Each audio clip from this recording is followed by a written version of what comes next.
अल्लाह ताला ने इस दुनिया में एक ऐसा इंसान भेजा था जिसे इसमें आज़म का इल्म अता फरमाया था। मतलब वो जो दुआ करता कबूल होती थी। और फिर उसने एक ऐसी हरकत की कि अल्लाह ने खुद उसको कुरान में कुत्ता करार दिया है। ये उस वक्त की बात है जब हज़रत मूसा अलैहिस्सलाम के ज़माने में बनी इसराइल में एक बहुत बड़ा आलिम और आबिद था जिसका नाम बलअम बाउरा था। वो दिन रात इबादत करता और लोगों को दीन सिखाता था। जब हज़रत मूसा अलैहिस्सलाम अपनी कौम के साथ मिस्र से निकलकर फ़लस्तीन की तरफ आए तो रास्ते में एक इलाके बल्का से गुजरे। वहाँ एक जालिम बादशाह बल्क हुकूमत करता था। बादशाह ने जब सुना कि मूसा की कौम बहुत ताकतवर है, समंदर उनके लिए फट गया था, तो बादशाह खौफजदा हो गया और बलम के पास आया।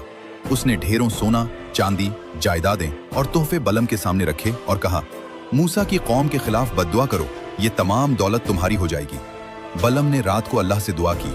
अल्लाह ने ख्वाब में मना फरमाया, मूसा मेरा बंदा है, उनके खिलाफ बद्दुआ न करना। सुबह बलम ने इनकार कर दिया, लेकिन बादशाह मजीद दौलत लेकर आया। बलम का दिल ललचा गया। बीवी और बच्चे भी दबाव डालने लगे। बलम ने दोबारा दुआ की, लेकिन इस बार दिल में दौलत की मोहब्बत थी।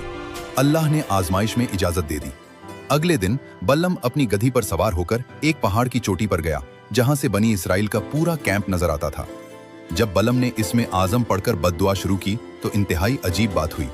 उसकी जबान से बद्दुआ की बजाय उल्टा दुआ निकलने लगी और उसकी जबान खुद बखुद पुकार उठी, ऐ अल्लाह, मूसा और उनकी कौम को कामयाबी अता फरमा, उन पर अपनी रहमत नाजिल फरमा, उनको फतह दे। उसने दोबारा कोशिश की, फिर तीसरी बार, मगर हर बार उसकी जबान से मूसा अलैहिस्सलाम के हक में दुआएं निकलती रहीं। अल्लाह ने उसकी जबान को पलट दिया था।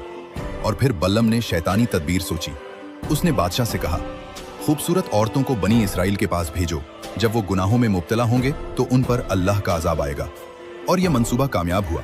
कुछ लोग फितने में फंस गए, ताउन की बीमारी फैल गई और 24,000 लोग हलाक हो गए।